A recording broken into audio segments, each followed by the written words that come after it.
Greetings to you all. It's your brother Naheem, BKA Lord Abba, AKA Mr.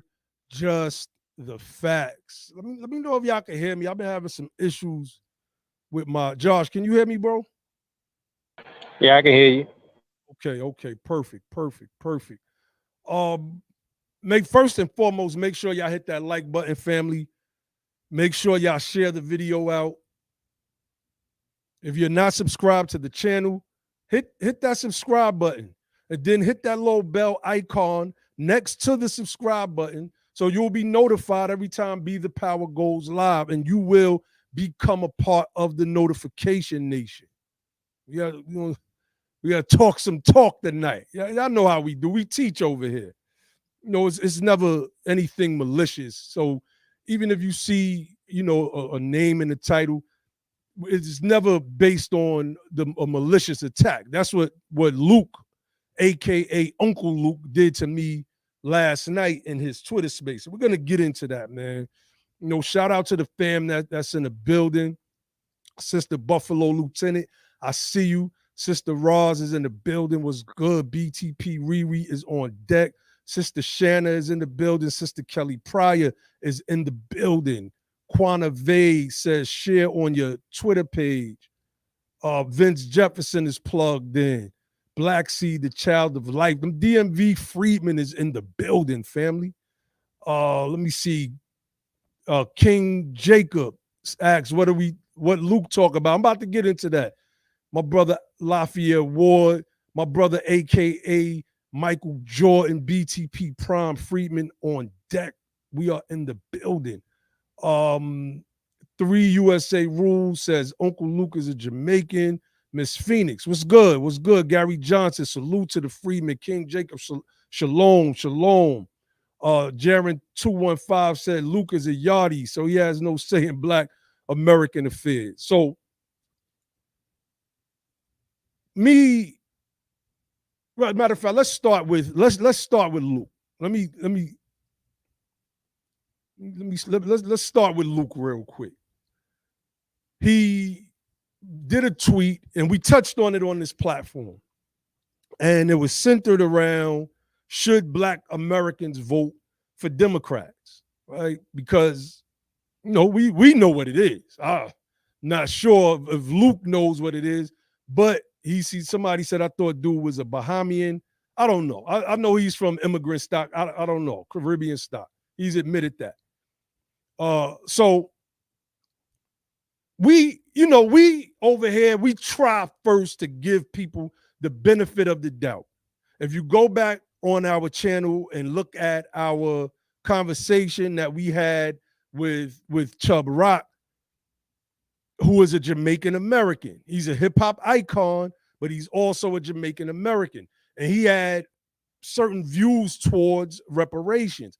And we had to make sure that we schooled our brother as opposed to yelling at him and screaming at him and cursing at him, like the ADOS hashtag Yvette Carnell crew and them do, right? They don't know how to have conversations with people. They got a term called throwing chairs. And remember that evil person Yvette Carnell said we had to fight so that we could get the attention that we needed to garner the attention that we need. I paraphrase.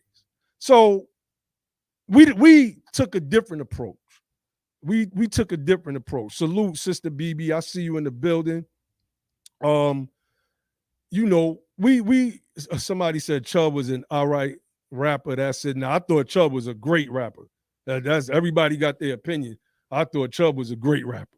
But he said it. If you go back and watch it, I came in thinking one way and I left thinking another. And that's what happens when you have conversations.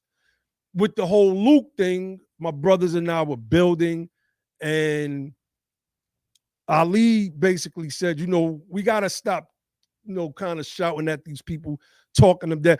Whatever he said, I tweeted it. And it was funny because when I did my tweets after Luke's space last night, which I'm about to get to, there's somebody that's always watching my page. Some antagonist said, do you still think this is true? See, I'm the type of person, I will admit that I'm wrong. You're not going to get no narcissistic, non-accountability responses out of me. I was wrong about Luke. But I'm right about, and Brother Ali and our approach at BTP is right about giving people the benefit of the doubt. Giving people the benefit of the doubt. And that's what we do. We give people the benefit of the doubt. Miss Tiffany said, why does everyone feel entitled to chime in on our issues? And that's because of aggregated blackness, right? That's because of aggregated blackness, sis. And we're gonna get to that. And we're gonna show how this guy, Luke, is an elitist. He's an elitist. But let me finish. So to elevate our voices, unfortunately, we have celebrity who are in these spaces. Most of the time they get it wrong, man. They get it completely wrong. Completely wrong. And they may be well-intentioned. They may be well-intentioned. But we took the position that let them bring some awareness to this issue, because when his spaces began, the topic of reparations dominated his spaces. So we held the space the other day where we had to address attacks by, the faceless guys on YouTube going at the Cali Task Force and our sister there, who was the chair, honest sister, Sherry Thomas. She said, great job at the press conference today. Make sure y'all go to NAASD's channel and check out the press conference we did today. We charged genocide. I'm going to try to download it and upload it on this channel. I could download videos from my channel, but I was trying to download the video from their channel, and I didn't see how to do that. But I'll try to get that up on this channel, and I know what to do the next time we do a press conference with NAASD. Shout out to the Cali family, and shout out to the NAASD across the nation. That was a great press conference we did today. So in the space the other day, Luke came up, and somebody said that Luke said he doesn't want nobody speaking about reparations in his space again. And I'm like, huh? I'm the type, I gotta hear stuff for myself. It's just how I am. I gotta hear it for myself. And it just depends. If one of my bros said, then I know that it was said. I consider my brothers reliable, 100% reliable, right? That's right. Sister Riri, Chubb Rock had me on his radio show last year. Shout out to Chubb Rock. He returned the favor. He had me on his radio show last year, right around this time, to spread the word for our Juneteenth event that we had in Atlanta, Georgia, which was heard all over the nation, and at that radio interview, I was able to shout out the Cali fam because ironically, he asked me about California reparations, right? So we definitely give a shout out to Brother Chubb Rock, right? He's not an adverse person to the justice that we see, So we definitely shout the brother out. So I goes into Luke's space last night. What was the title of the space? Something along the lines of, it was a bootstrapperism space. I can't remember what the title was, but it was basically something that was centered along the lines of, can Black people build up their own communities or something? If one of you remember the name of that space, please put it in the chat. I go in and I'm listening to this dude just yap. I'm like, one of the things that he said was he invested in some liquor. He invested in some liquor. And I was like, liquor, right? Some rum, Uncle Luke's rum, etc. I can't remember what the name of it was. That stuff, that's not, I wanted to get to the root of the discussion, which is you are talking some bootstrapperism nonsense. I wanted to get to that. That's why I can't really remember all the details. I can't remember the title, but I remember some of what he said, and we're going to get into that. You know, and he talked about the same old bootstrapperism stuff, spending black dollars with black people and how the black dollar is supposed to circulate in the black community and our dollar only circulates for 6 hours. You know, these oft-repeated myths. So I got up there and I schooled the brother. I schooled him and let him know that this is not true. I read from an article that I'm going to read from in a few. This idea that black people have over $1 trillion of spending power. I spoke to that and I debunked that as well. Then I think this is what ticked them off, right? I said, the problem with us is when we do become millionaires, we invest in things that contribute to vice. I said, brother, you said you invested in a rum, some liquor. You know, Jay-Z has Douce and Ace of Spade. 50 Cent has the Branson cognac and effing vodka. Diddy has Ciroc. I didn't say the Diddy part, but Diddy has the Ciroc. We get money and invest in vice. Floyd Mayweather invests in a strip club in Los Angeles. That's what we do. I said we don't become millionaires and invest in car companies, our own car companies, our own companies where we're building our own computers and televisions, et cetera, et cetera. I said we don't do that. Oh, the brother got ticked off. He started going in. Sister Ross, shout out to our sister Ross, came in after me. She started schooling the brother.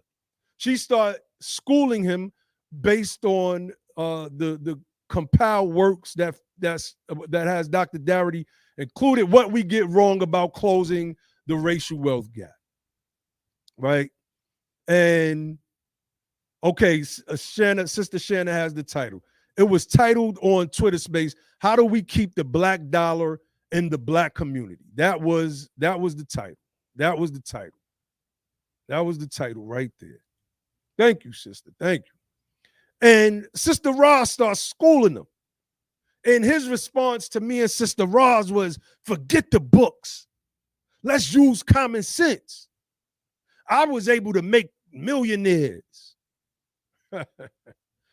Why don't we spend our money with black people and black businesses? Like we do that. We do that. This is an elitist talking point that the people who have money use to talk down upon those of us who are freemen, especially those who come from immigrant stock. I don't care if they were born and raised here. Their parents felt that way. Their parents felt that way about us. They passed that sentiment on to a lot of them. I'm going to do a study on that one day, an in-depth study. And then I said, well, brother, are you saying that we should just all be rappers and NBA basketball players and sports figures and entertainers? Oh, this dude muted me and started cursing, nigga, ah. Then he booted me and moved me to the audience, and I left out the room.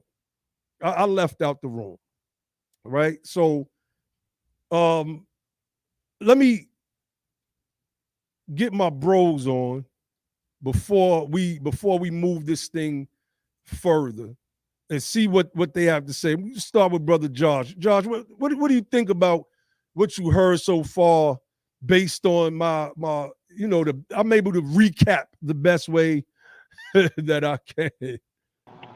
Yeah, I think our approach, like you said, of being able to talk to people and to try to talk, when they're wrong or when they maybe need to be challenged, it shouldn't be, taken and made into something disrespectful. You know what I'm saying? I think people some of these brothers, like you say, that are elitists, they feel like, well, what can you? How much millions have you made? What kind of business have you done? And so, how are you gonna tell me? But the thing is, like, just because you have become successful, if you know some people that maybe people in your circle successful, you're not looking at the majority of the freedmen in America and to come up with an understanding of why we aren't able to duplicate that level of economic attainment, you know, and you're not, and part, you can't be a responsible person trying to tell us what we need to do without coming from a numbers standpoint. You got to come from the data. He didn't want to do If you're that, gonna, Josh.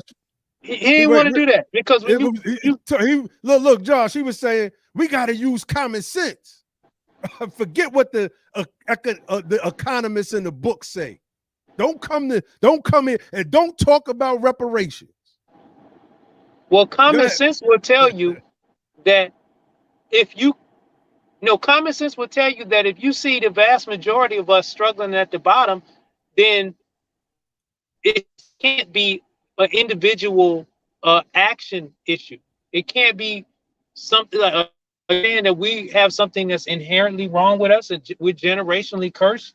Because if you're saying that different is something that we need to do, acting different that will get us a different result, then what you're not acknowledging how we got here. And that's what you're saying is something inherently wrong with us. Look, if you're trying to figure out, well, why don't we, well, we need to do this in business, we need to do that. Look, only 2.8% of all businesses in America are black businesses. Now that don't even say freedmen. 2.2, so less than 3% of all businesses. We'll just say 2% of all businesses in America are black businesses. Now, when you want to get the vast majority of the the necessary goods and services that you need for your everyday life, you need to be able to get to work. So you might need gas. You know, you need a car. You need car insurance. Tell me what freedmen businesses own any of them industries or own any of them companies. Hey, bro, I tried to tell him that, right? I said, even when I take my black dollars and give it to my black barber, he still got to go pay his mortgage or rent, his lights. He still got to go put it in that bank. Even if, and I didn't say this part, but even if you say bank black, where did the black bank get its charter from? The federal government. Most of this stuff is an anti-establishment argument that makes no sense, and they don't understand the marketing behind it. And I'm going to get to that in a few. Go ahead, bro.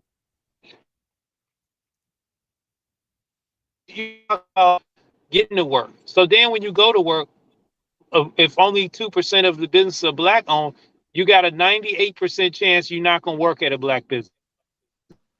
Then where you living? You know, now somebody pull up the data to see how much of what percentage of the real estate is owned, commercial multi-unit real estate, if you live in an apartment, is owned by freedmen, or you can even just say black folks. It's going to be a small percentage. What percentage of the industries do we own of like essential care stuff, like your toilet paper, you know, your paper towels, your toothpaste? What percentage of those industries do we own? So when you break it all down, after we pay for all the things that are essential that we need, how much money do we really have left? See, that what we have left, that's what we might be looking to go and give some to a black business that we can find. And we usually, because they don't own and control any industries, they paying their costs are higher than everybody else. They probably had to get a higher amount of financing. Either their costs are higher or their margins are lower. So they have to have usually have a price that's higher, you know, because it costs them more. So you know, you got to think about all of that. And if you look at the freedmen, it's not a situation where we can collectively take an action and become Indians or Chinese in America. where you look at the median family wealth of these groups in these cities, and they're in the $500,000 range. Uh, that's not a situation where we can take our group and take individual behavior action. Why? Because it was targeted institutional action to put us in that scenario for generations. So you can't have a discussion on trying to change the wealth position of freedmen without talking about reparations. So if you're going to have a discussion on that, you need to include reparations. You got to at least include reparations as a foundation. Then after that, then you can talk about, because if you're talking about changing the vastment, now if you're just talking about trying to help 1% of the group or something like that, or 0.5% of the group or something like that, then I can understand. But when you're trying to talk to the masses of people, you gotta center this thing on something where because it wasn't a program from the federal government, state government, and individual white folks that targeted 1%. No, they targeted the 99% to 99.5% of the freedmen. That's the ones that was affected. So that's the way it's got to be remedied. But go ahead, brother Ali. Wait, hold on, because we got Sister Roz on. Oh, okay. Yeah. Because Roz Hey, was Sister there. Roz. What's up, brother was there. Grim? I wasn't even there. Roz was Peace, there. man. We got our brother Grim on as Hey, well. Sam. But I want to, before Roz goes, Sure. I want to pull up something, and because Roz was in the room last night. So I want to pull up something, and I'm not going to play it because I don't want the channel to get a strike.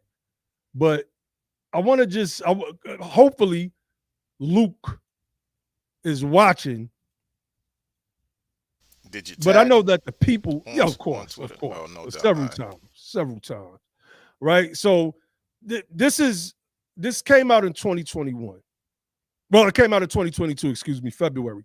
It says Black spending power reaches record $1.6 trillion, but net worth falls. It says CNBC's Frank Holland joined Squawk Box to report that Black spending power reached a record 1.6 trillion in 2021, although the group's net worth declined 14%. Understand, Wow. right? So this is what I tried to explain to Luke. This is what I tried to explain to him. Let me stop sharing this real quick, and I want to pull up one more thing. I said buying stuff. There's collectively 2 million. This is including all blacks, right? We're going to quote unquote flatten blackness. There's about 42 million of us, if I'm not mistaken. 42, 43 million of us. And we, as the freedmen, represent the drag on the bottom and why we're at the bottom, right? So if our net worth dropped 14%, although we had $1.6 trillion that we spent in 2021. What happened in 2021? We had 2 COVID relief packages that went out to a lot of Americans and a lot of Black Americans, and they were able to take that money and buy necessities. What they could not do with that money is hoard it. They had to buy necessities. That's why the net worth, and let me put that link in our net worth declined 14% because we couldn't save that money. It was emergency money. See, people like Luke don't know what he's talking about. And look at the chart that's on the screen. This is from the Federal Reserve, family. Net worth by race and ethnicity since the late 1980s. And let me blow that up a little bit more. So y'all see the legend, right? Black is the powder blue color. And if you look all the way at the bottom, let's scroll. Look, this is us at the bottom. All of these other groups are at the top. Hispanic, which is above us. These people didn't start coming here in mass until the 70s and then really the 80s, if you think about it. All other groups are green. They're on top of us. Now, we've been here since 1619. And white, of course, is the mountain that sits on top of all of us, but helps to crush us and keep us at the bottom. But that's us at the very bottom, this little strip of blue. And remember, that article said, let me read that part again. Black spending power, it's not power, production, being able to produce is power. And reaping benefits of what you produce is power. Black spending power reached a record 1.6 trillion in 2021, although the group's net worth declined 14%. Sister Roz, you were in that room. You tried to school this ignorant brother, but he would hear none of it. Please share your, because I left after he muted me and started cursing me out and kicked me off the stage because he's a sucker that don't want to hear the truth. He just wants to hear his own opinion. So what was your take on it? Let the family know. All right, how you doing, fam? What's going on, Peace, BTP peace. brothers? I appreciate you allowing me on stage. I really, we came in there and what you said to him, Naeem, was just, I mean, it was just pure facts, but it was an anti-intellectual room. We were giving reports and we were giving Darity what we get wrong about closing the racial wealth gap. It was one guy named Ray Ray. I mean, that's everybody's cousin, right? But one guy named Ray Ray was in there, and I don't like talking over no men. I ain't gonna sit there and start yelling and ripping up my vocal cords, my larynx for that, right? So they did quiet down. They listened for a little bit, and I said, okay, this is the thing. You gotta understand, I am a nerd. So when you say that black wealth, how can we keep the black dollars? And you're giving this premise, it's like a Dr. Claude Anderson kind of spiel that's been debunked. But you need to give me the reference point from which you pulling it from, because you're just talking without it.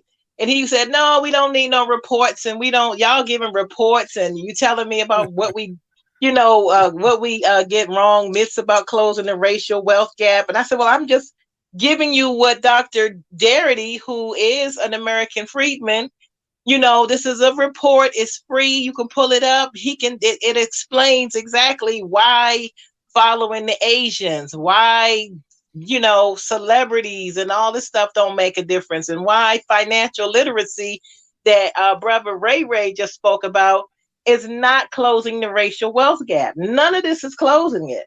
And I just need to know from your premise what report you had in order to make this statement. He said, well, we can figure it out right here. Like, what do you do? I said, well, he knows my business, but I think I should have pulled up another ignorant. I did say ignorant report that I'm like, you go to a club and they got girls up there dancing, and you show somebody out, you show all the girls up there, 10 of them, $300 each, but you buy out the bar that's worth over $100,000. So you basically put your money into the white-owned bar and put $100,000 in there, and you only spent what, $3,000 to help 10 women go home and buy groceries for the week, right? For them and their kids.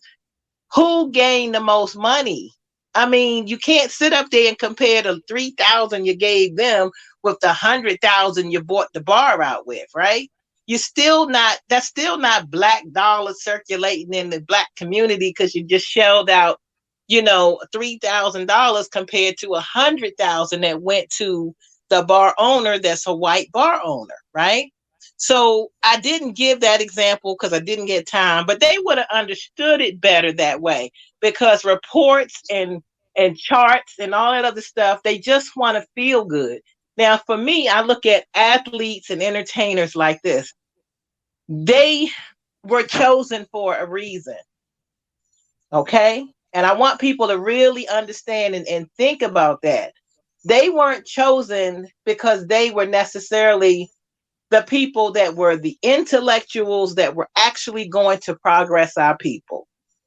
They were chosen because they rejected any kind of knowledge and wealth based whatever that was really going to help our people or any kind of progression for it. Many of them, I'm not saying all, but the reason that I go into their spaces sometimes is because even if they don't get that knowledge and information, like, you were trying to give out Naeem, myself, and there was another gentleman in there that was like a Navy veteran that was trying to give them that information. It's not for Luke per se. It's for others that might be in that space that can hear what we're saying. I mean, let's look at how Luke made his money. I'm not expecting that man to go from where he started. He was doing booty shake music, right? Back when we were talking about Fight the Power, they came out and were doing booty shake music back That's when we right. were doing Poor The- Righteous Teachers. You that's right. understand what I'm Talk saying? to him. And Talk to him, they sis. were doing that kind of music. That's the era that I promoted music. We were trying to get people to do Brand Nubian, and they was booty shake, That's right. booty shake, right? So that booty shake thing is still happening now. So that's what they did back then in the early 90s, the mid 90s, converted into what is happening now with the That's booty right. shake. There is no more righteousness unless it's totally underground and it's not getting promoted. So there at 60 years old, Luther Campbell is going to have to sit there and he has to account for his whole creation of that kind of music to get us away from intellectualism. All this talk that Josh was saying with reports and everything else, that's too much. Oh no, forget that. Let's get drunk and shake booties up by the Shake pool. ass. That's what they promote, right? It's too much. So what we need to do, we need to realize who people are while we're in there. Okay, he got, when he does a Twitter space, he got what, 1,500, 2,000, whatever, people in there. I don't talk to him. I talk to them, right? Because that's what we're there for. We're there to talk to the people who can get it.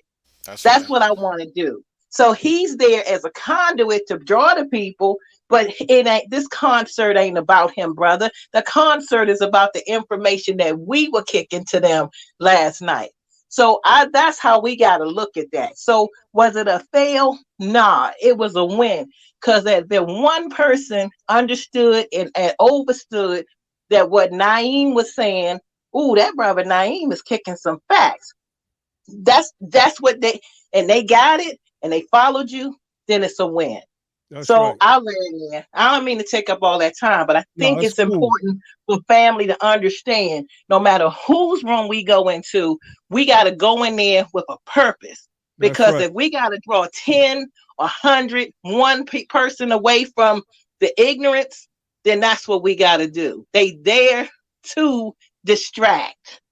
It's That- always been a distraction from the righteousness, even in the music, to what we're talking about now with the information. And I'll land. Thank you, brothers. oh, thank you, sis. Thank you, man. Excellent, excellent breakdown.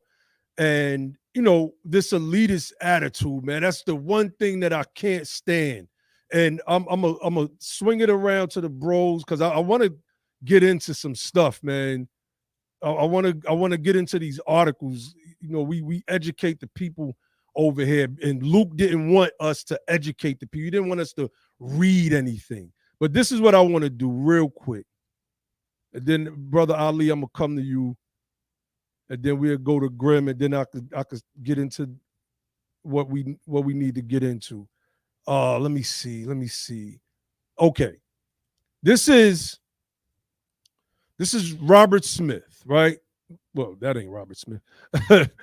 It was his picture was supposed to be up there. I don't know what happened to the actual picture, but I had this up for a couple hours because I wanted to pull back up some of the stuff that we've already been over. But nation's wealthiest black man says corporate America should consider slavery reparations. Let me refresh it, Ain't see that if his something? picture comes back up. Ain't that Because something? Luke and the people that got a little bit of money, you know, that they got this elitist attitude, like, you know, we made it, and you should just bro. be able to make it just because. Yada Yeah, yada right. yada.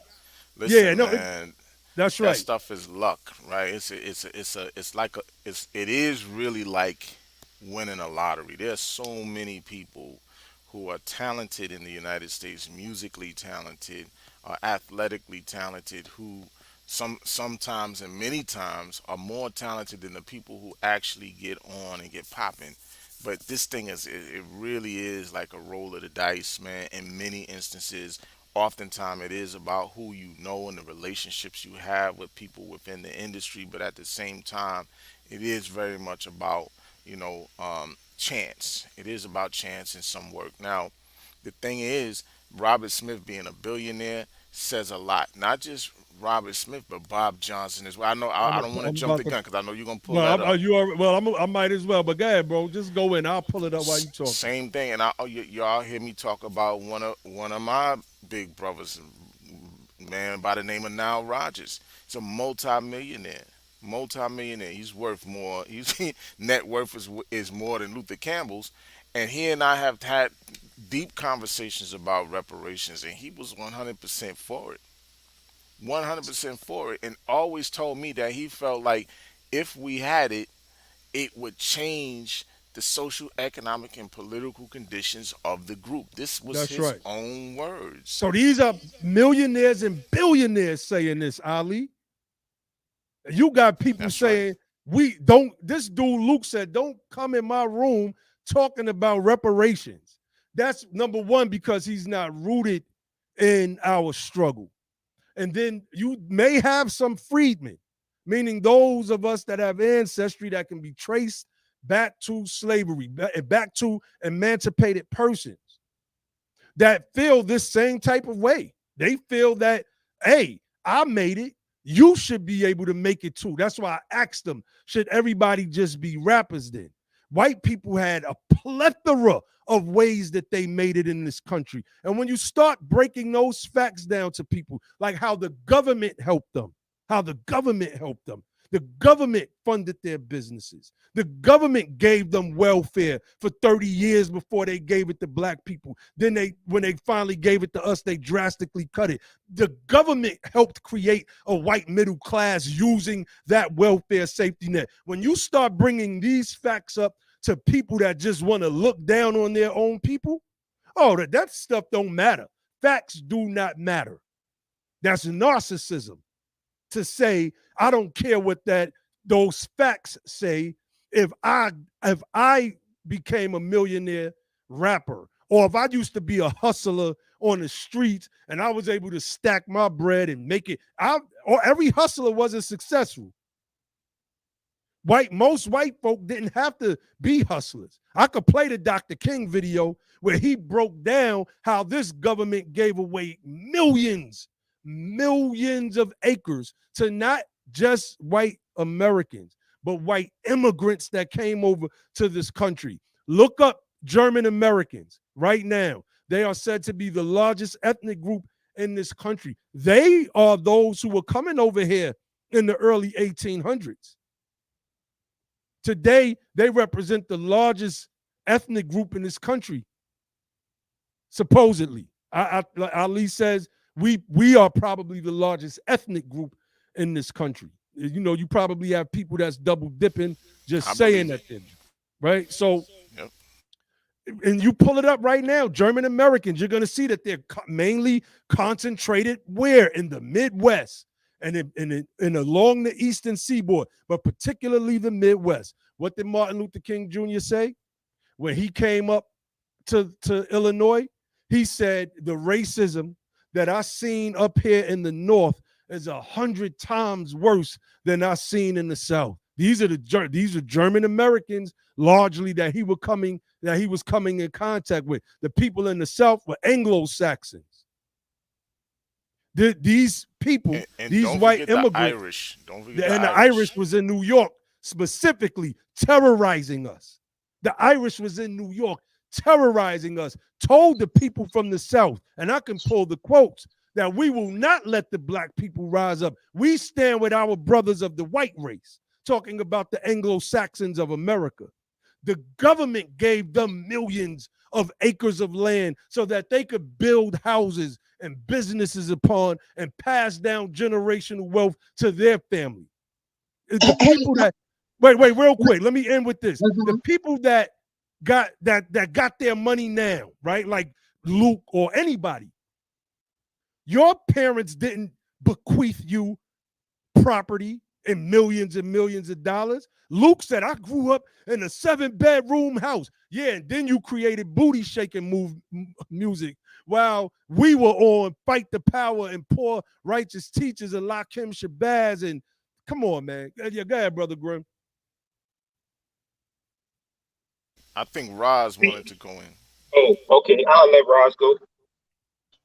Real quick, Grandma, I ain't gonna keep staying long, brother. I promise. Basically, I wanted to say that you were talking about who's terrorizing us. What I need to have happen too is for the brothers that are like he said. Luke was coming in there saying, "Oh well, I made millionaires." I ain't not seen one sister, and I've been in the music game before. I was in the film game before. I've been all. I ain't seen no sisters being made multi-millionaires that been doing marketing promotions and all that other stuff. The main money that came up started happening in the 2000 after 2000 when it was garbage. I mean, other than you talking Lauryn Hill, all that other stuff, people wasn't making money like that for. This is the thing. I need for the people that are our freedmen to stop just simping because somebody's a celebrity. Because they a celebrity, they get up. People say they put their pants on the same way you do. Stop simping just because this person is a so-called celebrity. I've never sat there and not looked at celebrity just like anybody else eye to eye. We need you to stop sitting up there thinking this man gonna bring you into his circle and throw money at you. I need for our men to be men and stop trying to be the women of these celebrities. Please stop doing that, brothers, because that's so damn weak. And I see you for the weakness that I see you for, and I will call it out. Thank you so much. Talk to him, sis. Go ahead, Graham. Peace. Sister Roz stole my thunder, but it's all good. Yeah, that was, just segueing on what she said. I really don't have much to say this evening in general, but you all covered it. Man, I don't take these people serious. Me personally, I don't take these people serious, man, because, him in particular, and I know we was going into spaces, I would jump in there and listen, but, I didn't really personally get nothing out of it because like Roz basically covered it. You have what, a 60-something-year-old man who's 100, well, not 100%, but he's mostly responsible for the diluting, the poisoning, and the corruption in freedmen culture, and it's a moral thing, because this is the aspect that I'm coming from. It's a moral thing that we have to attribute to a lot of the problems in the freedmen community. And Roz was 1,000% right that, they was the fathers basically of this booty shake music, and that junk has deteriorated our culture to what it is today, and it's 3 times as worse as it is today. So even the millionaires that he claimed to have made, it's probably millionaires along the things of those types of genre. So now these guys growing old, you know what I'm saying, and they want to come into some type of intellectual movement or a movement and stuff like that on what we should do. But shit, we probably 30 to 40 to 50 years behind the curve because of the things that people like him do, and then they brought all of that stuff, over here, like I said before, and poisoned this whole freedman dynamic, and me and Ali, we would talk about it all the time about the stuff that that have made and stuff like that is our own self-contained culture. And now, it's being influenced because myself personally, I come from a unique freedman culture, and I'm not degrading any of those type of people, but now the unique freedman culture that I've come from, now everybody want to be soca and you got freedmen now popping up at these naked, islander parades and stuff like that, acting like they these people waving these flags and stuff. Y'all know y'all up in the Northeast, y'all know what I'm talking about. Oh So yeah. now Oh they yeah. got people in my community knowing, that we have a unique, Anglo-French kind of Afro-Anglo kind of culture contained in ourselves. Now these people acting like the Lukes, the booty shakers, the poppers, the Caribbean parade types and stuff like that. And I'm not disparaging those people. That's their thing. But Roz is right. These people spent their entire. So how could anybody in the world take a lot of these people like serious on anything regarding the plights of making our conditions better, man? And that's all I got to say. I don't take these people serious, man. Indeed. So I want to get to the y'all know how we if he ain't want to teach. He ain't want us to teach. He Oh, ain't want me. Naheem, I just wanted to say this. Say, bro, but he went off like that, bro, because you cut him deep, bro. You cut him right. You cut him right Uh-huh. across the jugular with his own actions and the shit that he's responsible for. And he ain't That's want right. to hear that. He ain't like that. He muted me out, start cursing and screaming. Because if he would have unmuted me, I would have barked on that dude. You got me confused, dude. You're Man, you rapping. already know they ain't trying to do that. You You're already know. rapping. Being a rapper don't mean nothing. You will watch your mouth talking to me. I don't care if you box, do jujitsu, UFC. It's just as simple as that. But anyway, honest for the contribution, brother Lafayette Ward. He said, "Free you is repair first and foremost in the cranium." That's right. This is Freedman University, fam, and this is an excerpt out of Mercer Baradaran's book, the Color of Money, and it is a book that deals with black banking. And she says this: despite consistent bipartisan support and the few publicized success stories, there was never any evidence that the design would work. Talking about this black banking and just spending money within the black community, et cetera, et cetera. The very circumstances that created the need for these banks, discrimination and segregation, permanently limited their effectiveness and would ultimately cause their demise. She means the demise of these black banks. The catch-22 of black banking is that the very institutions needed to help communities escape deep poverty inevitably became victims of that same poverty. Blacks were poor, and due to segregated housing, their homes were worth less. So Luke can't come to us talking this nonsense. You was a rapper that made millions of dollars off of debauchery and vice. And your prime investment was into liquor, rum. You said it yourself. Adding more to the And vice strip clubs. and strip clubs and things of that nature. Shout out to our sister BTP Riri for the super chat. Shout out to all the fam. If y'all want to support, y'all can use the super chat or y'all can send cash apps to Be the Power. So I don't know if anybody wanted to speak to that before, because I want to, I do. Go ahead, sister. I want to get into. Yeah, but look, brother Naeem, what was he Go saying? ahead, You sister. just brought up another point, brother. You were talking about the liquor. He came in, created a liquor by mixing one liquor rum with something else. Okay, fine. Okay, fine. But this is the deal. He still had to bend at the knee to go and get distribution? Why, instead of creating the liquor, from the record Come on. labels, the same damn That's right. thing, right? I'm trying not to curse because I really don't want to go doing that to your channel. So I want to give it respect. But I did say dang. Well, I'm gonna say dang. Okay, I'm gonna sound a little south. It's But cool. It's cool. this is the thing he got to realize, just like with a record label, from the record label, you had to go get what? Distribution.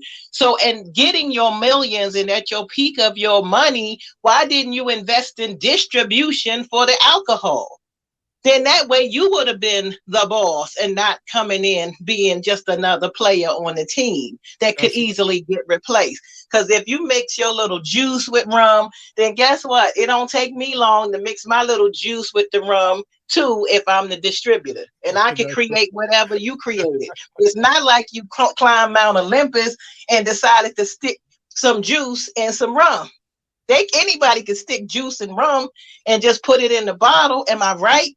So you would think that they would learn from the experience of being in one industry how to be a boss in another. But it didn't work that way. So I can't listen to somebody who has multi-million dollars and don't know how to manage and be a boss in another industry. It just doesn't make sense. You can't tell me nothing. Because if you go look at the movie Broke, it's a documentary. It's on YouTube. It's talking about all of these multi-million dollar athletes that are now broke. Okay.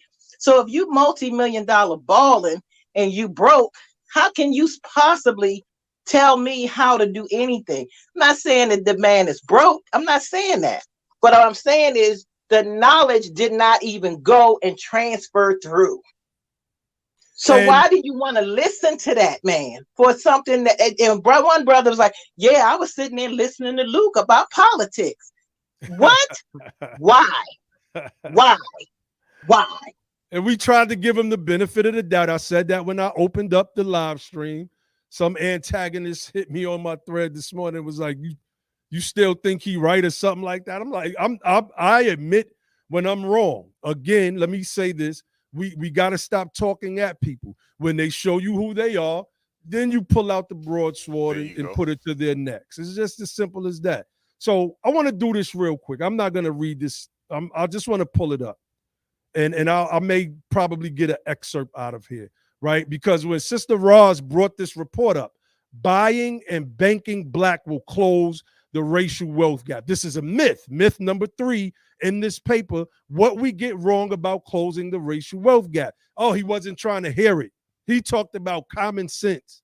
So you believe that your opinion, which you call common sense, should take precedence over what actual studied economists, people who have 30 plus years of studying the economy, particularly black folks' wealth positionality, have to say over your bootstrapperism. And he was, fam, we call people bootstrappers all the time. This dude was literally saying we got to pull ourselves up by the bootstraps. I was like, this can't be real.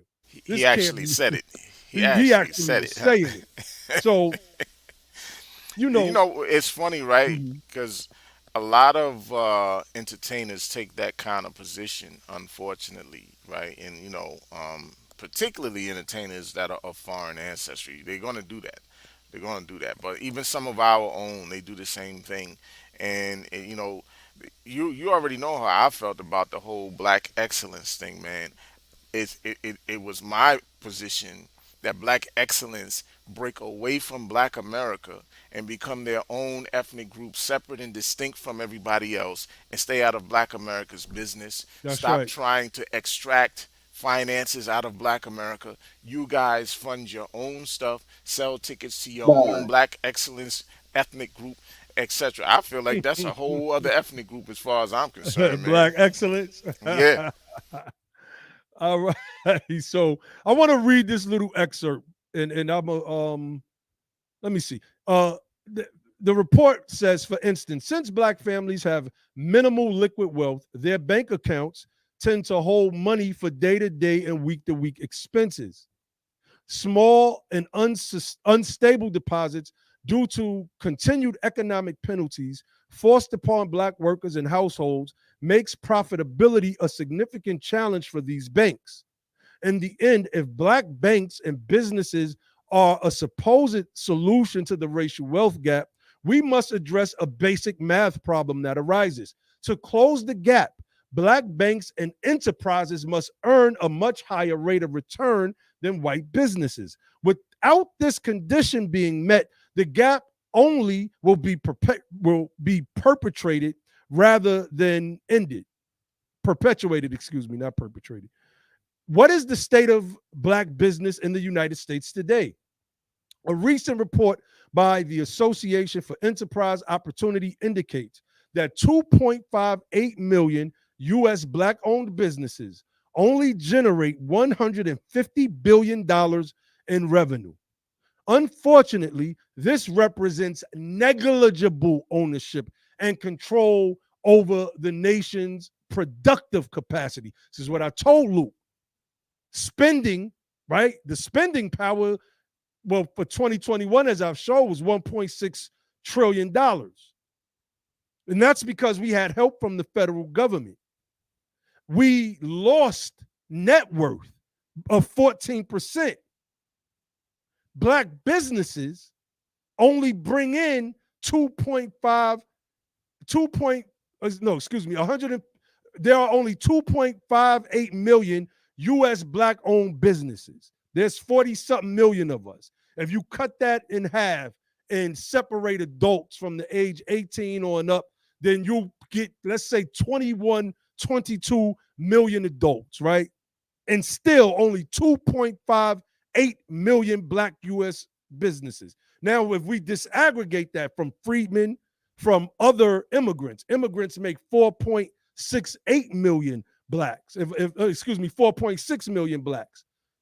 We have to see how many of them own those businesses, which reduces the number of freedmen in that 2.58 million U.S. black-owned businesses, which only generated $150 billion in revenue. I told Luke, if we think about, if we invest our money in automobile factories, like producing our own cars or computers or electronics and computers, etc., then we could bring in money and, maybe spread the love a little bit.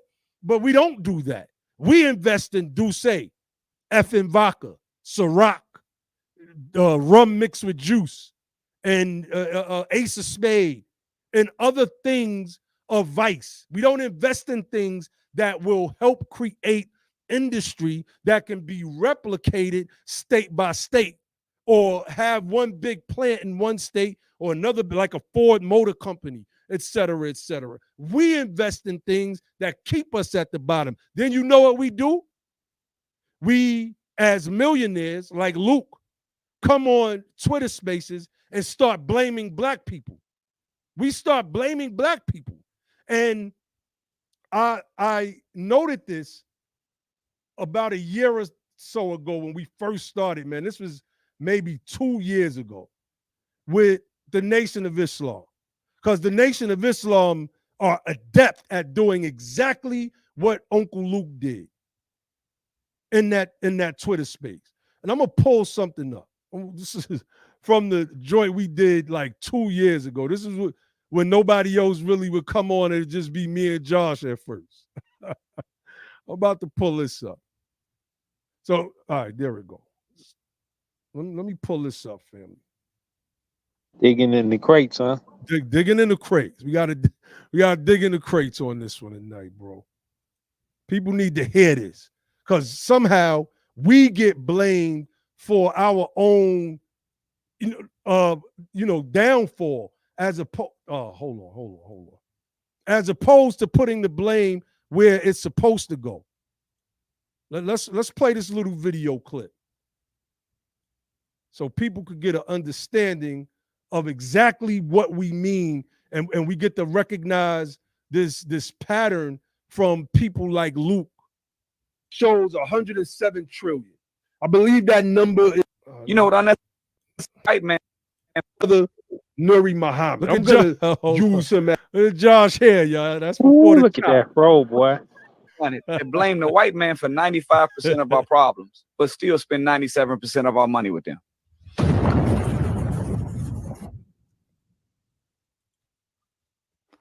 We, the black people, we are the leaders in unnecessary spending. You know what unnecessary spending is?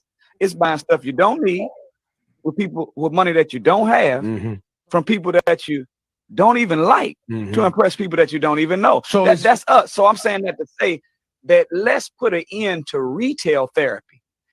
I'm gonna stop. I want to bring that back. 5% I want to bring that back, person, real quick. We are the only people on the planet that blame the white man for 95% of our problems, but still spend 97% of our money with them.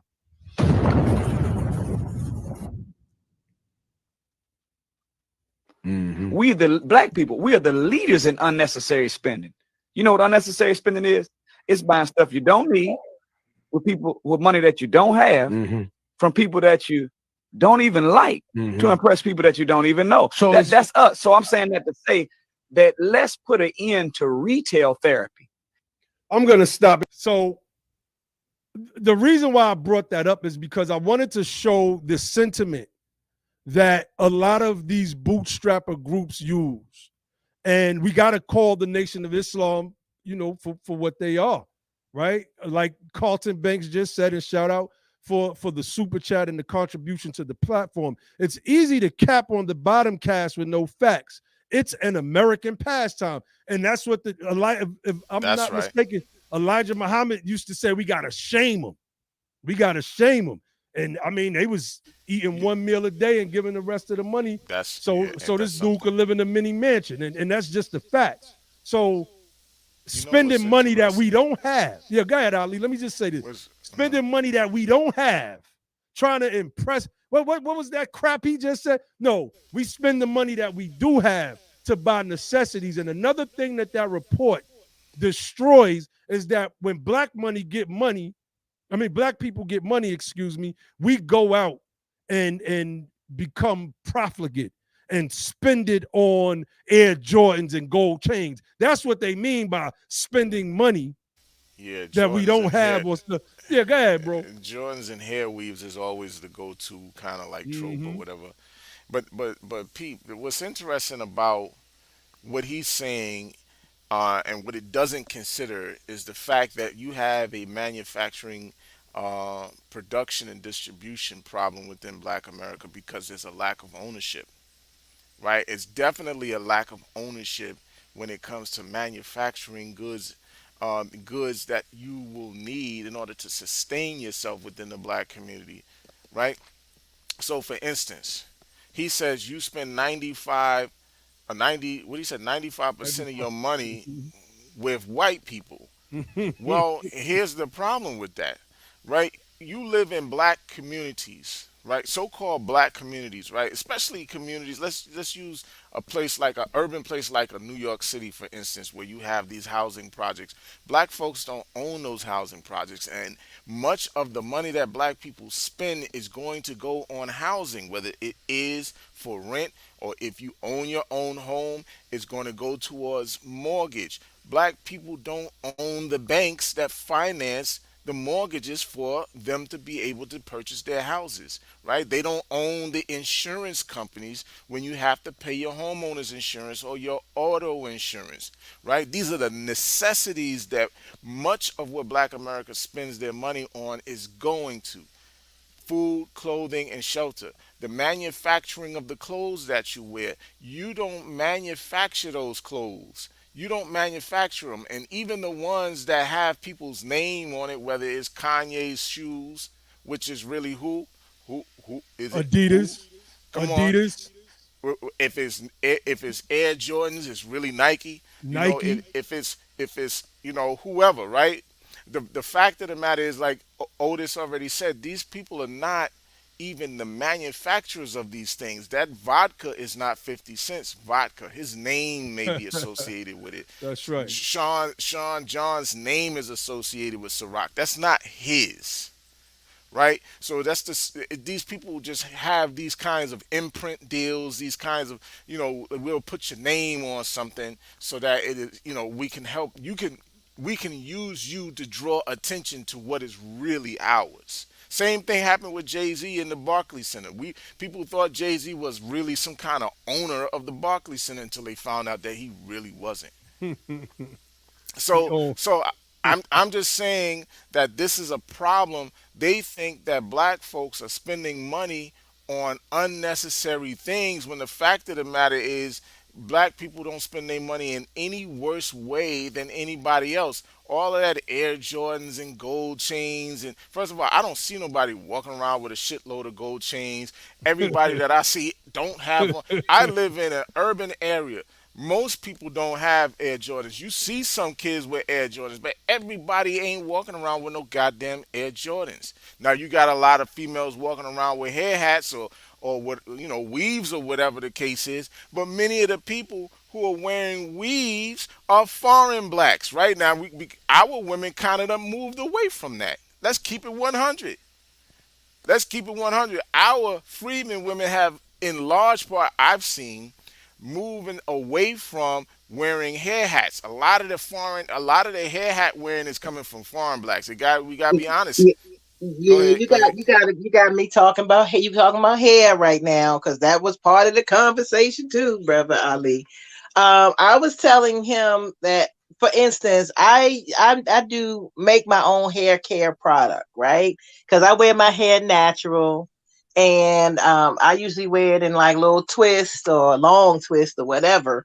But even in making hair care products that I had taken around for others to use or sample, I would make little sample jars. I can't get the sample jars from a black owned manufacturer. I got to get them from a manufacturer who's not black and put my samples in there and give it to people for free to try out. Now, what I got from that was, oh my goodness, that was so great. Can I have some more samples? Well, I'm not Posner or whomever else. I'm not going to be that one to be just able to give sample instead of selling my product, right? So what ended up happening, I just stopped making it for sale because people will sit there and buy the same product for about $20 that I was selling for 12. And my product was really good. It's still great. I use it. But he was like, yeah, but you don't know. It takes wealth in order for me to really do the manufacturing and distribution of the products that I was making for hair. Most sisters I know gone natural. Why? Because we already know that lye and that stuff is like really damaging for our system. It goes into your scalp, and people are doing the natural. People do what they want to do, but all of this stuff is just crazy. Um, I wanted to also ask Brother Naeem. I got to go in on the guy that was cutting you off, Ray Ray. He kept cutting you mhm. off. And one of the things he was saying was financial literacy. This is going to fix us, family. And that's in the report. It's number 5. That's right. That's And right. he was saying how financial literacy, once we knew how to handle money, but financial literacy in that report is not going to fix us. And I That's said right. that. I said, what you're talking about is this. I mean, I don't know whether it was ignorant or it was just kissing up to Luke. It doesn't matter though, It because was it was both. all wrong, It was both. right?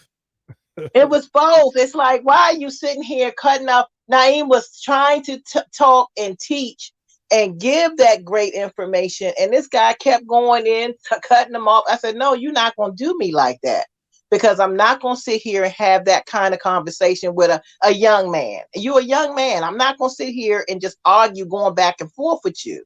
And he did apologize to me. But it's like, no, this financial literacy thing, that's out of pure ignorance. And let's call it what it is, because you don't know what you're talking about. Knowing how to handle wealth you don't have doesn't mean anything, right? It doesn't mean anything. That's just like, did you get that $10,000 check I gave you? No. What? I just gave it to you, $10,000. You didn't get it because it didn't exist. It's the same thing. So I don't understand. And someone else had tried to come in there and they gave, I mean, I love him. I appreciate him for all his work, but they just gave Claude Anderson, they benighted him with the PhD in economics. They said, oh, he's an economist too. No, he wrote the book Powernomics, but his degree is from Wayne State University and PhD in education. So right Right. there, people don't know what they're talking about, and they just want to talk, and they want to be valid, and they want to. That's what I'm saying. I gotta have people to understand that celebrity doesn't mean you got to sit there and bow down to these people, because bowing down is what Luke had to do to those Cuban distributors when he was trying to get his liquor distributed. He had to bow down. Mm, He had to bow down. So what are you bowing down to a man who has to bow down to some other people for? that's That's right. just Come on. and, ridiculous. and then Don't come give back me and flack. blame the freedmen for it.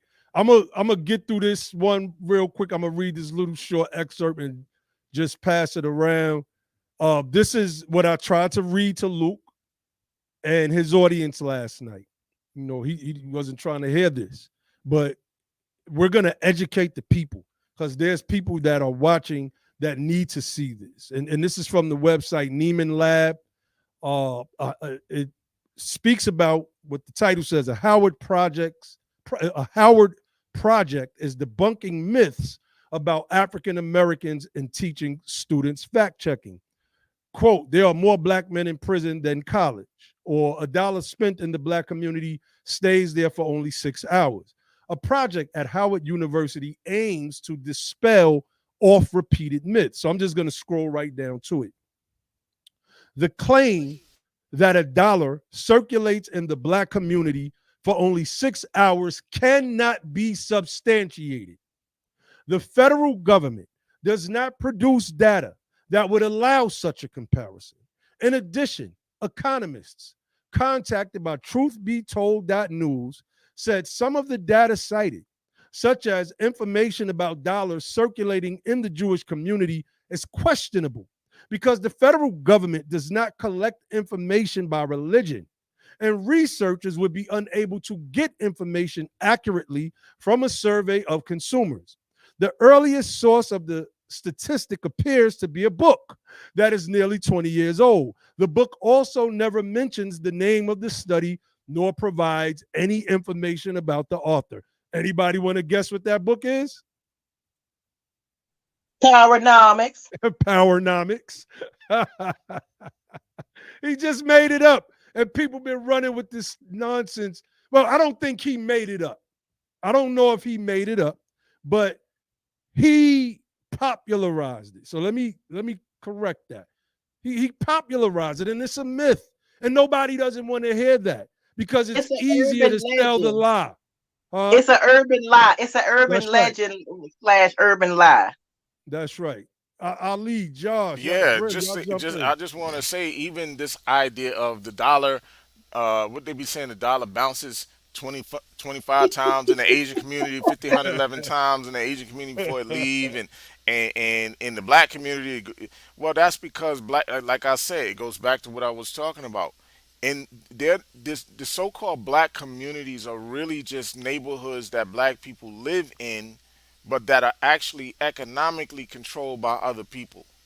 This is just the actual fact. We don't own the buildings. We don't own the mortgage companies. We don't own the insurance companies. We don't own the supermarkets. We don't own the distributors who put the food in the supermarkets. We don't own the drugstores. So all of the elderly people, all of the people who need to go and get their medications and their prescriptions filled, we don't own Rite Aid and CVS and Walgreens and all that. We don't own Walmart. We don't own Target and or we don't own BJ's and all. So the fact of the matter is, because you have an ownership problem inside of our group in America, you're going to have to spend money with other people. You can't freaking help it. If you don't listen, you can barely wipe your ass without purchasing something from white people. You got to get the toilet paper from some white manufacturer. I'm not saying there's no black manufacturers of toilet paper. But even that, there's oftentimes a distribution problem because the stores you may be shopping at, frequenting, may not carry the black toilet paper, right? So that's the problem. You can't help it. The electric company, who you paying your electric bill to? Who you paying the water bill to? Do are there any black owned water companies that are running the water? Like, I'm just saying, I know those are And if it public services, but and still, if I'm wait, just go Ali, ahead, real bro. quick, if it was, let's just say there was a black owned public water company, it would be located in just that one little place. I wouldn't be able Right. to get water in Georgia from a new water company in New York City. Go ahead, bro. I just Now, wanted to peep, add that in right? there. Because just go to Nuri Muhammad, right? Because I remember the nation came out with something called Clean and Fresh. Let's say I want to purchase some Clean and Fresh right now. Where can I get that from? They don't even manufacture that anymore. This is what I'm saying. So a lot of this stuff, man, it sound good, and especially to other black people when you trying to, like you say, Elijah Muhammad said, you got to shame them. When you trying to if that's your objective is to shame people, well then you're doing your job. But understand that a lot of this shaming and the stuff you're using to shame people comes from racist white people and their rhetoric, their bullshit talking points, oftentimes stemming from the garbage that came out of Reconstruction. Yeah, two things I want to add to that, brother Ali, and that is part of it is being super outdated.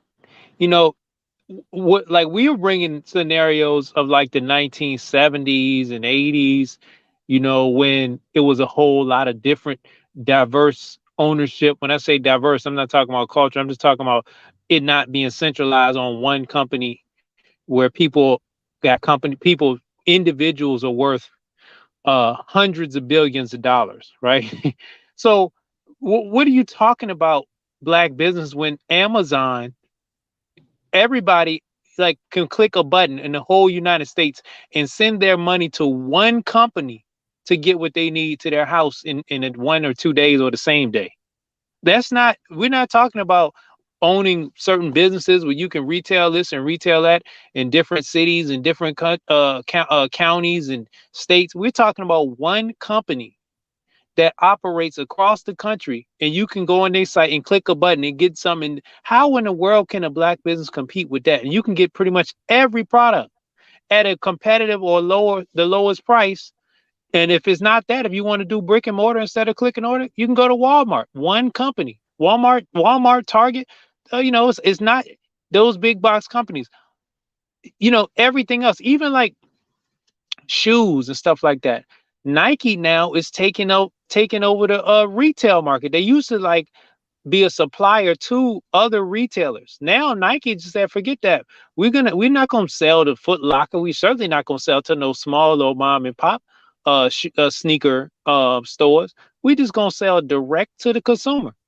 So like this idea of having black business, I mean, white folks are complaining about monopolies and not being able to compete in business. And you want to talk about, well, what we can do is bootstrapperism. And this goes right into the second part I want to talk about, and that is because it's easier. It's the idea of that is easier. The idea that we actually have the ability to compete, that we actually have the ability to quote unquote save ourselves. That's a much that's like an aspirational reality. Like that's like saying we actually can do it. Because when you have to face reality and look at the numbers and study the data, then you will understand that that's not actually the reality, that you can't actually do that. And I'm not saying an individual can't. I'm not saying an individual can't, figure out a way to become a millionaire. But look, we got to understand within our community is going to be 1% or less than that actually get to that level. So it's a very small percentage. So yeah, people see when they're able to tell you that you can do this, all you got to, it's our fault, because if it's your fault, that means it's something that you can change. That means if you decide to do this, if you follow this system, you follow this program, you do what I tell you to do, you can be rich, and you can attain things on a level. But how does that apply for the whole group? So, and that reality will give you hope, but that reality is not grounded in the numbers. That's not grounded in the numbers. That's and even the reality of that's painting is one that's way outdated. Brother Naeem, I put something in there. I want to see if you can bring it up, because even if I'm just going to entertain the fantasy for a second, because a lot of people talk about, well, black buying power, 1.6 trillion. Well, I never heard anybody ask, well, what's white buying power? Man, that's debt. Man, that's debt. Man, that's debt. I'm about to pull it up right now. Yeah, so let's just entertain it for a second. Well, what's white buying power? Well, what's Asian and Hispanic buying power? What is their buying power? So we bring it up, and what we see is that the total. Now we're entertaining this. This is not. I'm not even going to say that this is 100%. This is not what we understand, and this is a farce anyway. This buying power myth. But let's entertain it. Let's say buying power is real. Well, let's just compare our buying power, our purported buying power, to everybody else's buying power. The total American buying power, according to this source, is 17 trillion 194 billion 800 million. I think that's an 8. Okay, 6. That's too little. I can't see. Okay. So what is the black buying power? Now, according to this, is real close to what Brother Naeem said, 1.5 trillion. Now, what's white buying power? 13.897 trillion. So basically, we have 11% of white buying power, and less than 8.9% of the total American buying power. But we're 13% of the population. And I mean, just think about that. Why is our buying power only a fraction of white folks' buying power, only a fraction of the American buying power? When you look at it like that, and then you look at Asian is a much smaller population in the United States than us, and they got damn near the same buying power. That's right. So how did it get like that? I mean, see, this is what we're trying to give you to understand. Even if you want to entertain the farce, it still paints a bleak picture, and it paints a picture. Don't tell me about if we change how we're spending and all that. Why, even if you go by these bogus metrics, why are we still at the bottom? Go ahead. That's all I want to say. It's our fault.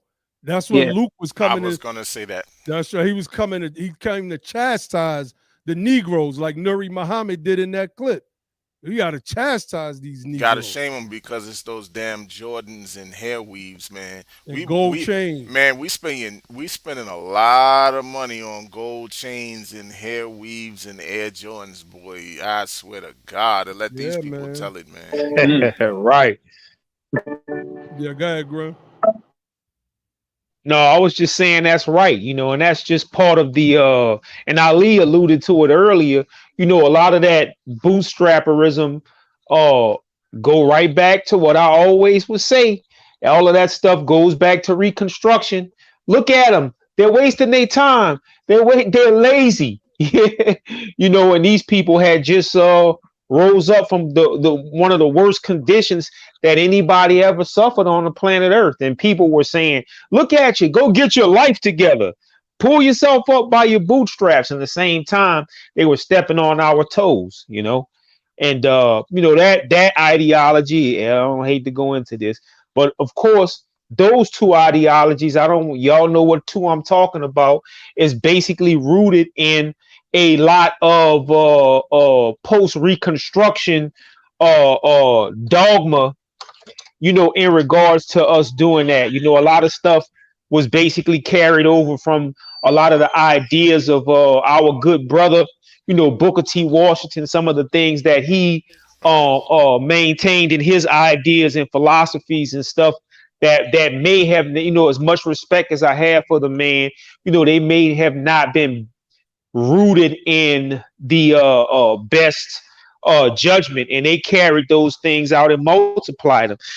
Drew Ali, no disrespect, Drew Ali, Garvey, and their followers, people who like Minister Nuri Muhammad carry that stuff forward. But and even with that, when you look at that institution, and I'm not criticizing the institution, I'm just making a point that when you look at that institution, who teaches those bootstrapper ideology, and then when you look at the net worth of the institution itself, and maybe even some of its members, it's not 100% reflective of that ideology, because they suffer from the same economic That's right. conditions Come on. as the average African American who may not adhere to those bootstrapperism ideology and the numbers. And if we all put our money together, we'll be the sixth richest nation, or whatever the number is, on the planet Earth, and all of that kind of stuff. Get to that in a few minutes. I'm gonna get to Yes, that. sir. Well, I stand down, my brother. All right. Ross spoke first. So I'm gonna go to this article, and then we're gonna swing it back around again. We're gonna start with Sister Ross. Y'all know we teach over here. Make sure y'all hit the like button if you haven't hit the like button already.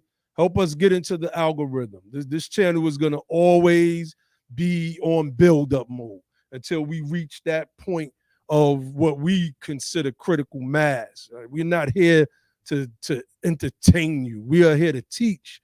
And in teaching, we get to further move this movement along with the education that is so desperately needed. You can support the channel by cash apping Be the Power or using the super chat. And there's a new feature. Even after the video is over, you will see a feature that lets you support the channel if you don't have it right now. Maybe you like one of the videos, or you go back and be like, these brothers went in on this video. On the channel, you'll see that there's a way that you could support the channel as well with your contribution. So, we're always going to grow and build on our Be the Power channel. This is where we do the bulk of our teaching at. The Twitter spaces is cool. They tend to get a little bit raunchy, and that's not what we do on this channel. Sometimes, every once in the blue, we could get a little bit raunchy up here. But I want to go to this article real quick, and then we'll swing it around, and then start winding it down. And this article, although this guy's a Dr. Jared Ball, I'm gonna reserve my comment. But he's a shill. He's also Right, but a Democratic shill. Make no mistake about it. But he, what they say, a broke clock is right twice a day.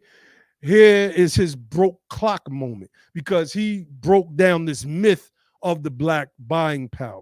And I'm gonna read a little. I'm not gonna read this whole thing, obviously, but I'm gonna read a little bit of it. Let me see. Where do I want to start? I'll start from the beginning. The immense buying power of African Americans, we are told again and again, makes us a huge economic power. So harnessing this power by changing the consuming habits of Black America, the story goes, Nuri Muhammad, what did he say? 95% of your money spending in the money you don't have on stuff you don't need. So let me read that line again. So harnessing this power by changing the consuming habits of Black America, the story goes, is an essential prerequisite for Black uplift. We've all heard it many times from the screen, from the pulpit, and elsewhere. But is any of it true? Does this popular understanding confuse Black income and even Black debt with Black wealth?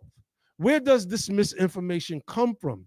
And does the emphasis on buying power as agency denigrate collective action in favor of lifestyle activism? Luke, I hope Luke is listening. Let me read that sentence again. And does the emphasis on buying power as agency denigrate collective action?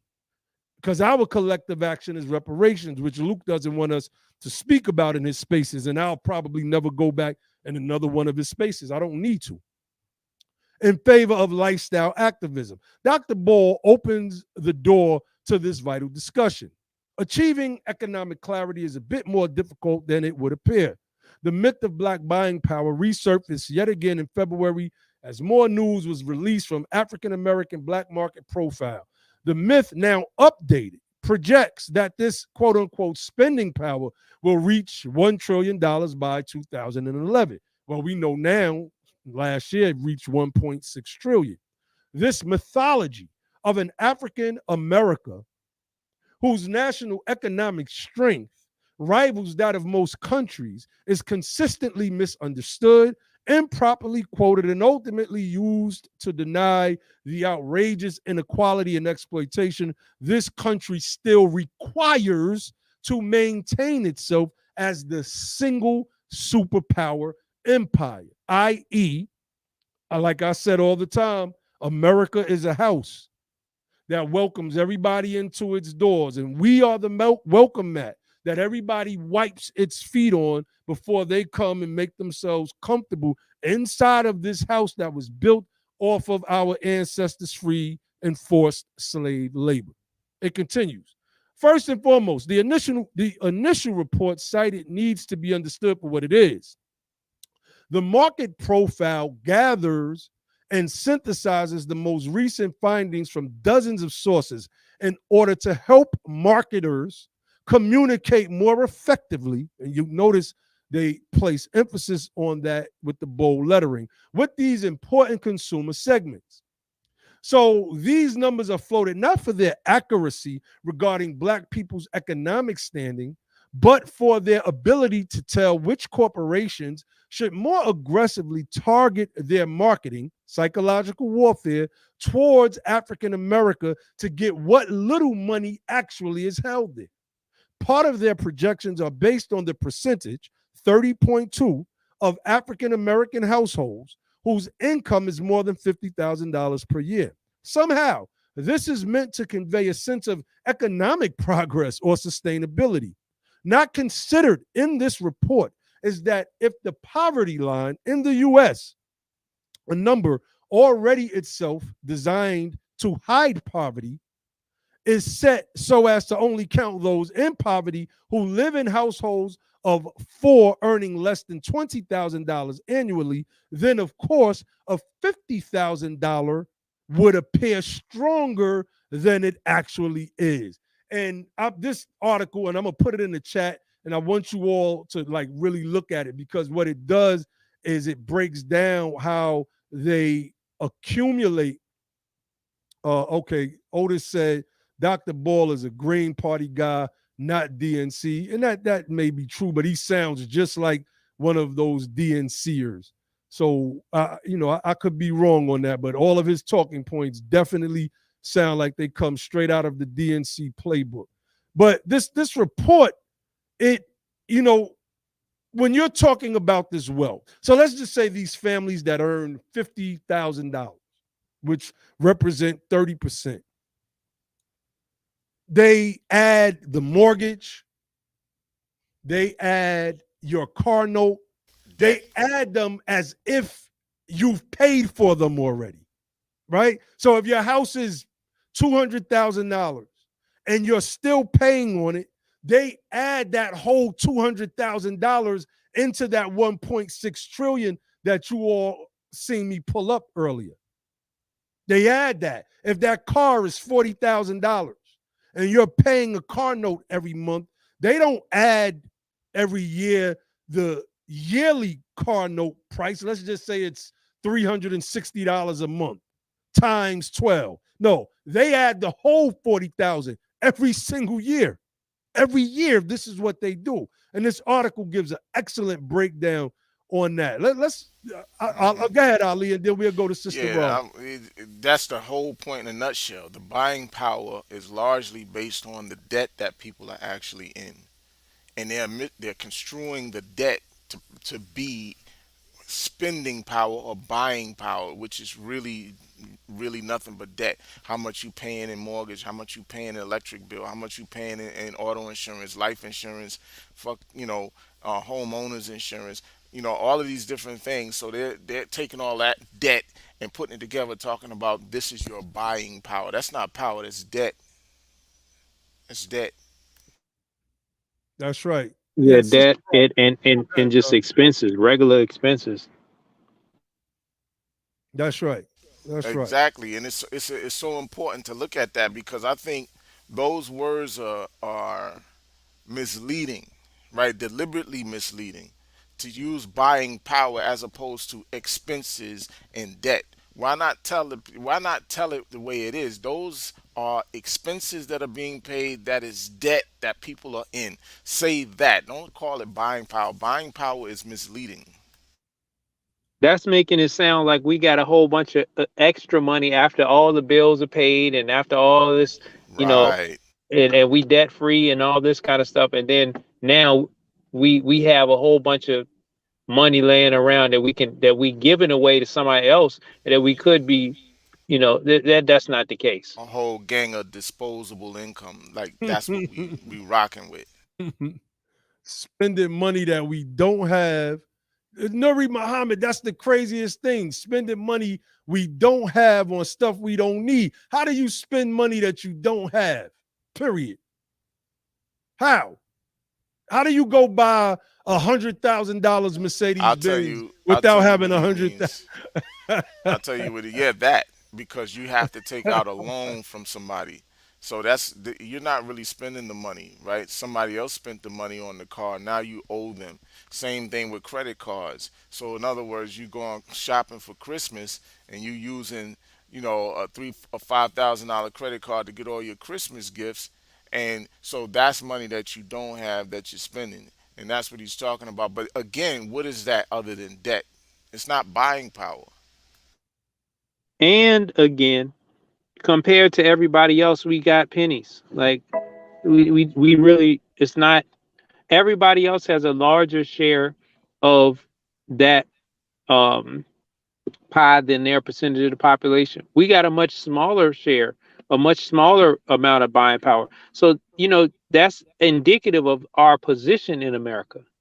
If you look at where our position in America is, don't talk to me like we had a superior position to anybody else because America costs. Like we can't take you because often how they try to spin it is like we got this huge amount of buying power and it's more than certain whole countries, economies. But we can't spend it in them countries. I went to Kenya and I got a haircut. I tell y'all the story all the time. Y'all on here probably heard it. You go there, you get your you get a go ahead and get your nice cut razor, line up all that kind of stuff, your beard and your wash, shampoo, condition, oil your neck, massage your head, massage your back, massage your feet, aromatherapy, all of that. And I'm thinking, yeah, boy, they about to charge out the yin. I ain't asked for all of this. I get to the register, it's like $3 or something like that. Yo, we can't get all them services for $3 in America. So don't be comparing what everybody else is doing across the world to America. That America, it costs. What's the cost for what's the average cost of rent in New York City? What's the average cost of rent Like in Chicago? What's the average cost $3,200, of I rent think. yeah, in DC? Where all the freemen at? Where's the average what's the average cost of rent in them cities? So we paying American prices. We got the least amount of wealth. We had on way what's the percentage of our even income compared to white folks' income or the American standard income, which is largely skewed by white income. It's way less.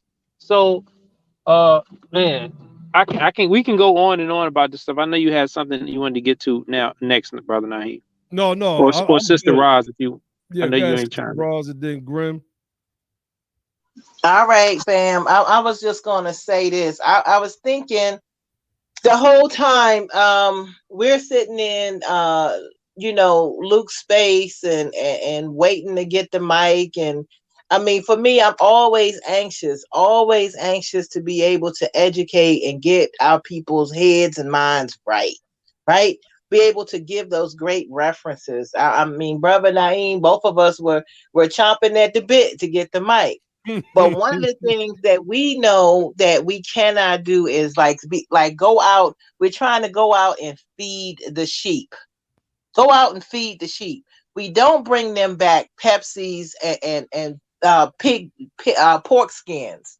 That's not what we're feeding people. What we're feeding people is spring water and nutritious meal, right? That's what we're giving them, a nutritious meal with the good greens, the good salad, some nice whiting, right? That's what we're giving our people. And it just amazes me that you got people that are in putting spaces together to talk about something that they're absolutely ignorant about, and they should be in the student seat to learn rather than in the teacher's chair to try and teach, because that's basically what happened in that Twitter space. But for me, I'm looking at it like, as long as there are people that can learn from it, that are in the audience, and we can direct and not misdirect them and continue misleading them like they're doing, then we need to continue doing the Twitter spaces, continue doing the podcast.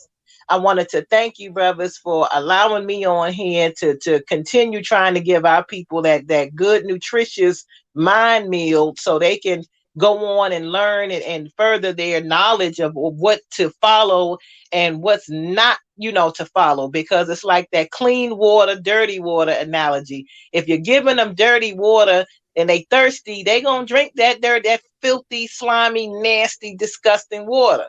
But if you show them what is clean and pure and something that's going to be nutritious, then they're going to drink that instead. So on that note, I just wanted to thank all of you for allowing me to come to the stage on BTP and to just let y'all know what happened, and just to get our people's minds right, because we all about righteousness. We all about getting our people progress. And I want to thank you all. And I'm just listening. Thank you. Honest. Sis. I remember when y'all did the joint on the channel and y'all did the overlays. I forgot I have them, but I don't really use them that much. But it's this one with the sister clapping, so I gotta see. We men, we can't use that for ourselves.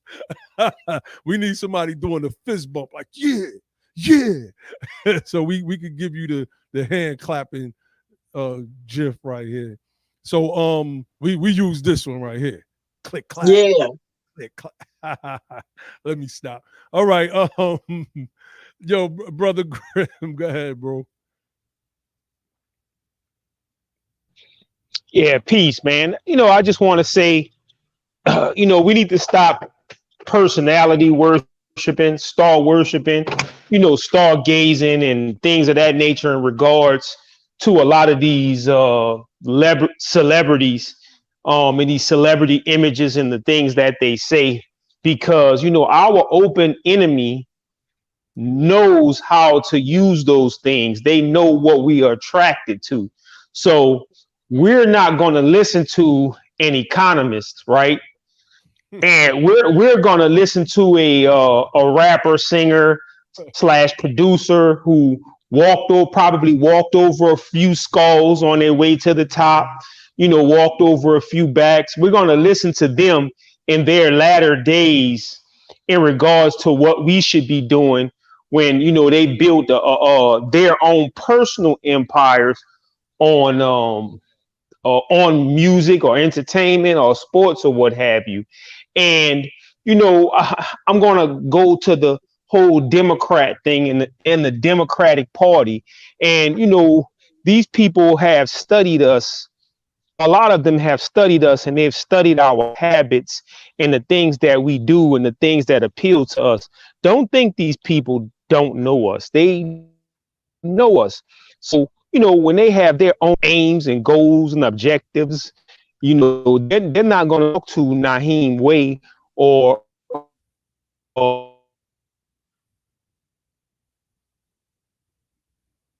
You cutting out, bro. they're gonna go find Cardi B, or they're gonna find some rapper who who built their whole life on telling a woman what to do with her body part, or a guy who talked about he ran in some. I'm gonna sit down with that person for an interview like Joe Biden, did with the Yeah, Grim, your audio keep cutting out, bro. Friedman Grim. actually will listen to. Yes. Yeah, your audio keep cutting out. Sorry. Yeah. How am I now? Yeah, you good now. Yeah. But we basically listen to these twinkle twinkle little stars, and these Democrats know it. And they put these people out on a pedestal for us to listen to. And I mean, I grow to, y'all know, bro, we talk a lot. I grow I tire of that kind of stuff. So when people who spent their whole life just turning Friedman into cheese blocks and turning their brains into mush, starts talking about some serious stuff, man.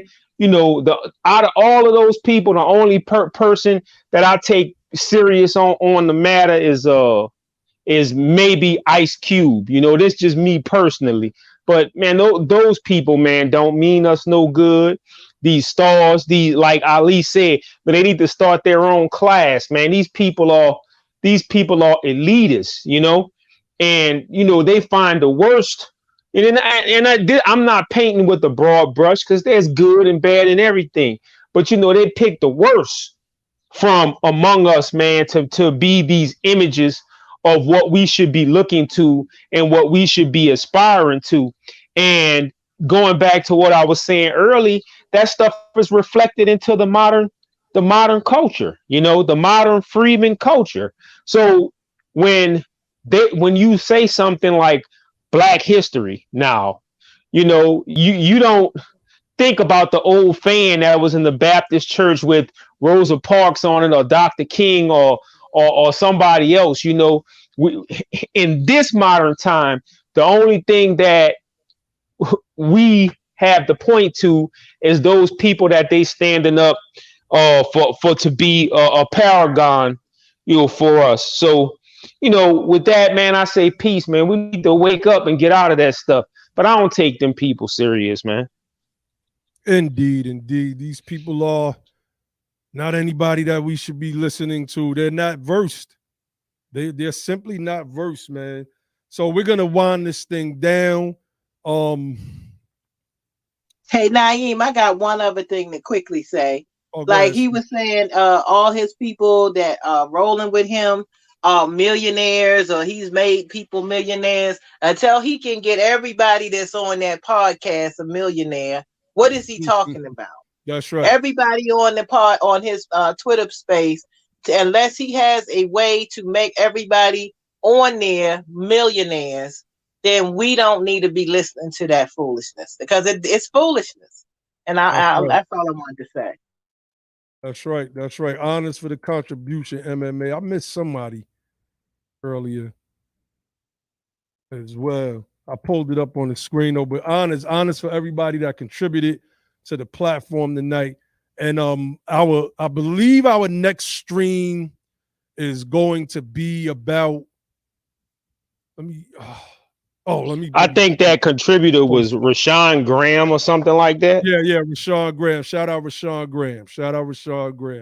I want to do a little close up on this one, because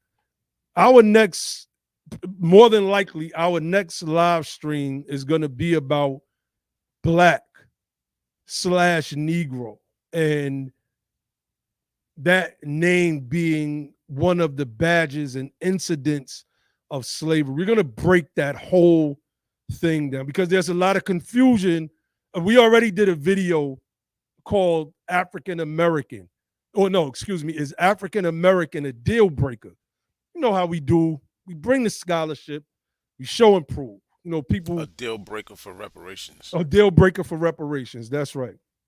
You know, some people, they just be saying stuff, and I don't like any of these terms. I always show my skin is clearly brown. This is brown skin. It's not black. It's not black. We were called black people, point blank, period. And nobody could win that argument. I've been saying that for years. You can't win. It's something that we accepted, however. We've accepted it. And we're going to do a deep dive into this idea of blackness. And we're going to prove that it is one of the badges and incidents of slavery, because you can't say African American on one hand. You know, and I've seen this argument in Twitter Spaces, and we talked about it in the last stream that we did. Is African American a deal breaker for reparations, or using the term African American a deal breaker for reparations? So we want to really, really get into that, right? What are the badges and incidents of slavery? What does that mean? What does that mean? Ali found this Roman term. What is it, Ali? Servitutis macula. The macula servitutis. Macula servitutis. Yeah, in right. ancient Macula Rome, pertaining to the stain of slavery. Yeah. The stain of slavery. So what are the badges and incidents of slavery?